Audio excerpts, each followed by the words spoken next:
పెంచి చిన్నగా ఉన్నటువంటి జనాభా అసలు ప్రయోజనం ఉండదు, ఇంకా తగ్గే అవకాశం ఉందని చెప్పేసి ఇప్పుడు విశ్లేషకులు భావిస్తూ ఉన్న పరిస్థితి కనిపిస్తోంది. ఏం చెప్తారు సార్? అందరికి జై శ్రీరామ్ అండి. నిజంగా చూస్తే మనకు స్వతంత్రం వచ్చిన తర్వాత చాలా చట్టాలు కాంగ్రెస్ ప్రభుత్వం తీసుకొచ్చింది. అది మంచో చెడో అప్పుడు అవసరం ఉంది. చాలా చట్టాలు కాంగ్రెస్ ప్రభుత్వం తీసుకొచ్చింది.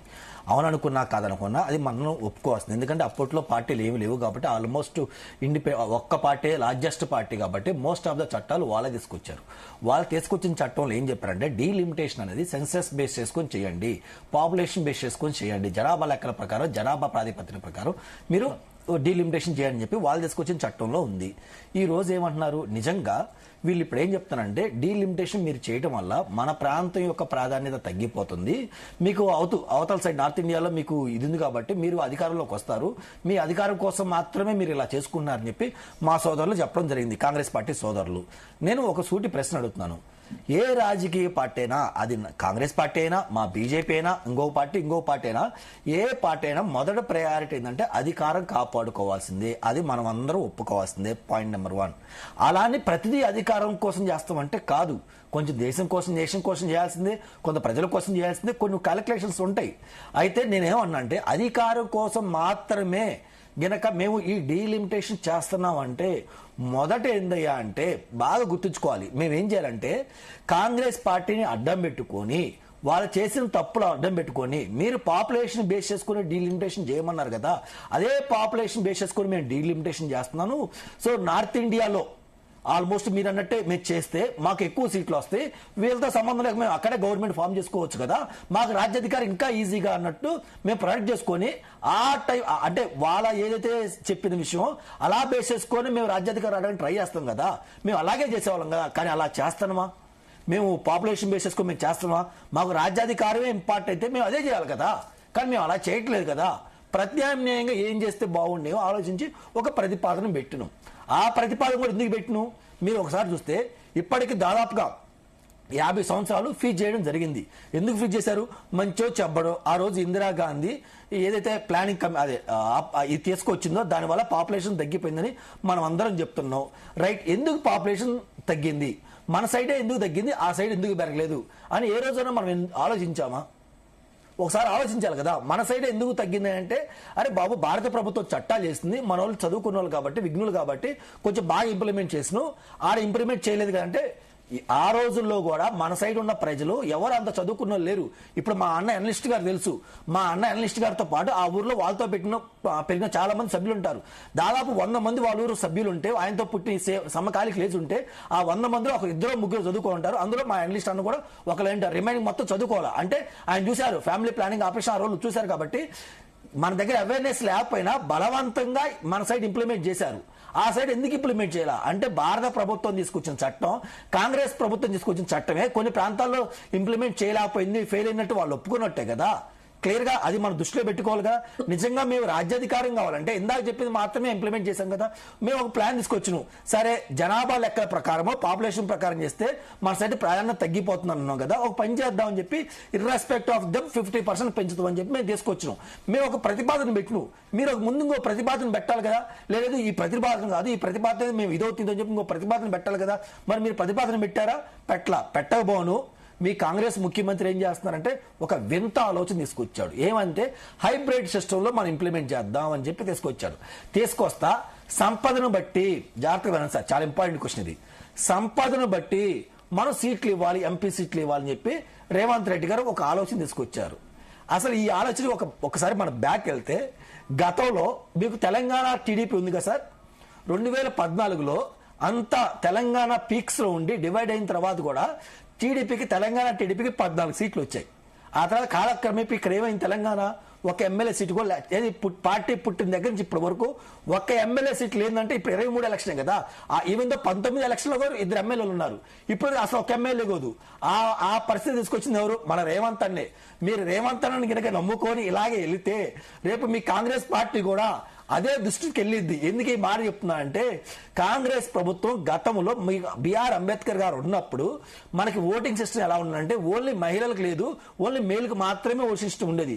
ఇంకా అది ఆదాయ పన్ను బేస్ చేసుకుని ఓటింగ్ సిస్టమ్ ఉండేది. ఇప్పుడు రేవంత్ రెడ్డి గారు ఆ సిస్టాన్ని ఇంప్లిమెంట్ చేయమన్నారు. ఆ సిస్టమ్ ఇంప్లిమెంట్ చేసుకుంటా పోతే ఆదాయం తగ్గ కనుక ఓటింగ్ మేము ఇస్తే ఈ రోజు మీరు రాష్ట్రం అడుగుతారు, రేపు కొంతమంది అడుగుతారు. మా నియోజకవర్గంలో జూబ్లీహిల్స్ లో ఎంతమంది ఉన్నారు డబ్బులు కట్టేవాళ్ళు ట్యాక్స్ పేర్లు, మాకే 10 ఎమ్మెల్యే సీట్లు ఇవ్వండి, పల్లెటూరులకు 2 ఎమ్మెల్యే సీట్లు ఇవ్వండి, ఎందుకు వాళ్ళు తక్కువ ట్యాక్స్ కడతాం మేము ఎక్కువ ట్యాక్స్ కడుతున్నాం కదని వాళ్ళు రేపు ఇంకో ప్రతిపాదన తీసుకొస్తారు. అంటే ఇలాంటి చెత్త ప్రతిపాదన రేవంత్ రెడ్డి గారు మీకు ఎందుకు ఇస్తున్నారు, అది పట్టుకొని మీరు ఎందుకు ఎలాడుతున్నారు, అది కదా మీరు చెప్పాల్సింది. అదే కనుక మీరు ఎలాడబడతా కనుక ముందుకెళ్తే తెలంగాణలో టీడీపీ రేవంత్ రెడ్డి గారు ఎలాగైతే చేశారో రేపు మీ కాంగ్రెస్ ప్రభుత్వం కూడా అదే ఇది సార్, అది మీరు గుర్తుపెట్టుకోండి. ఏం సోదరా ఇది అన్నారు? మేము అది ఒక ప్రపోజల్ మాత్రమే, అది అట్లాంటి ప్రపోజల్ చాలా వస్తాయి. వీటన్నిటి మీద కూలంకష చర్చ జరగాలను. రేవంత్ రెడ్డి గారు పట్టుకున్న దాన్ని చెప్పిన దాన్ని వేలాడడానికి ఎవరు ఇక్కడ అందరూ అదే పట్టుకొని వేలాడడానికి ఎవరు సిద్ధంగా లేరు. అది ఒక ప్రపోజల్, అది వన్ ఆఫ్ ది ప్రపోజల్. దాని మీద కూడా మిగతా వాటి మీద కూడా ఇప్పుడు మొత్తం అందరినీ రేవంత్ రెడ్డి గారిని ఒక్కరిని భారతీయ జనతా పార్టీ భారతీయ జనతా పార్టీ ఒక స్టాండ్ తీసుకుంది. సంబంధించిన వాళ్ళను లేకపోతే దక్షిణాది ప్రాంతానికి సంబంధించినటువంటి బీజేపీ మిత్రులను కూడా మీరు కాన్ఫిడెన్స్ తీసుకోవాలా?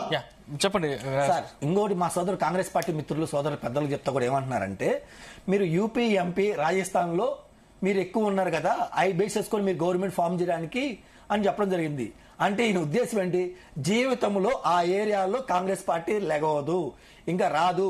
ఏపీలో అయితే ఎలాగైతే వెళ్ళిపోయిందో రేపు ఆ ప్రాంతాల్లో కూడా వెళ్ళిపోయిద్ది అనే ఉద్దేశం వీళ్ళు చెప్తుంది. ఆ ఇంటెన్షన్ తో బహుశా వీళ్ళు మాట్లాడినట్టుంది.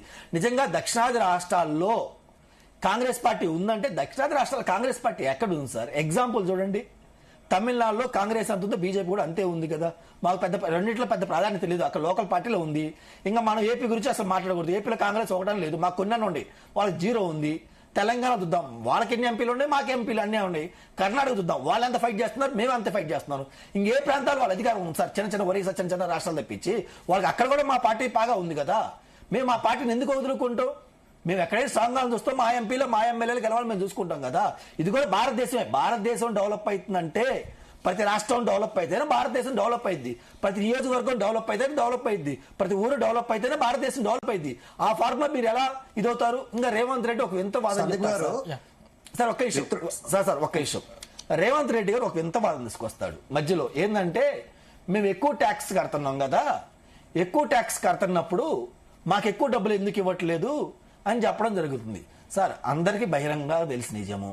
ఎందుకంటే సెంట్రల్ తీసుకున్న ట్యాక్స్ 2 రకాలు ఉంటాయి.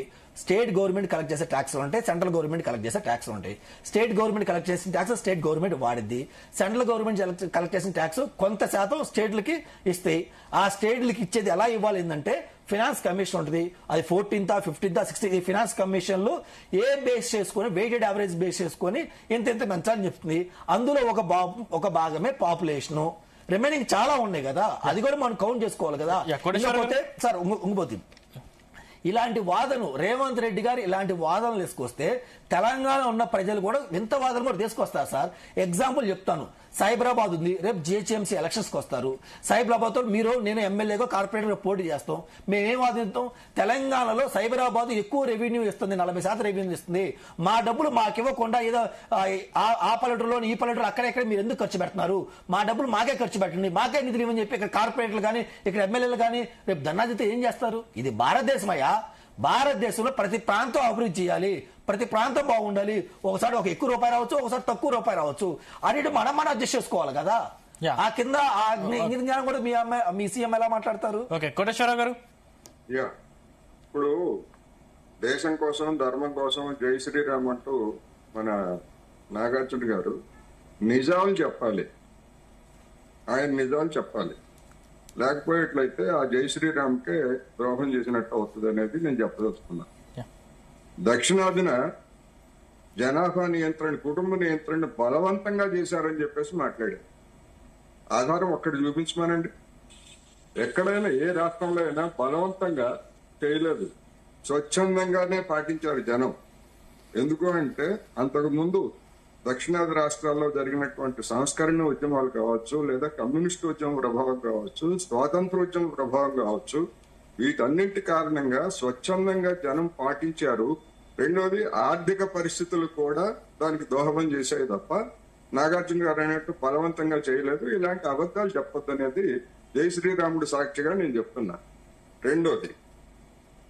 రెండో అంశం కాంగ్రెస్ పార్టీ జనాభా ప్రాతిపదికన సెన్సెస్ ప్రాతిపదికన డీలిమిటేషన్ చేసింది అని చెప్పేసి మరొక అర్ధ సత్యం అది. ఎందుకంటే 1976లో డీలిమిటేషన్ సమస్య ముందుకు వచ్చినప్పుడు అప్పటికే ఉత్తరాది రాష్ట్రాలు దక్షిణాది రాష్ట్రాల మధ్య జనాభా పెరుగుదలలో తీవ్రమైనటువంటి అంతరం ఉన్నది. దక్షిణాది రాష్ట్రాలకు అన్యాయం జరుగుతుంది. అందుకని 25 సంవత్సరాల పాటు ఫ్రీజ్ చేస్తూ 1976లో రాజ్యాంగ సవరణ చేసింది కాంగ్రెస్ పార్టీ. ఆ తర్వాత అనేకమైనటువంటి జనాభా లెక్కలు జరిగినా కానీ ఆ ఫార్ములా మార్చలేదు. అప్పటి నుంచి 76 నుంచి ఇప్పటి వరకు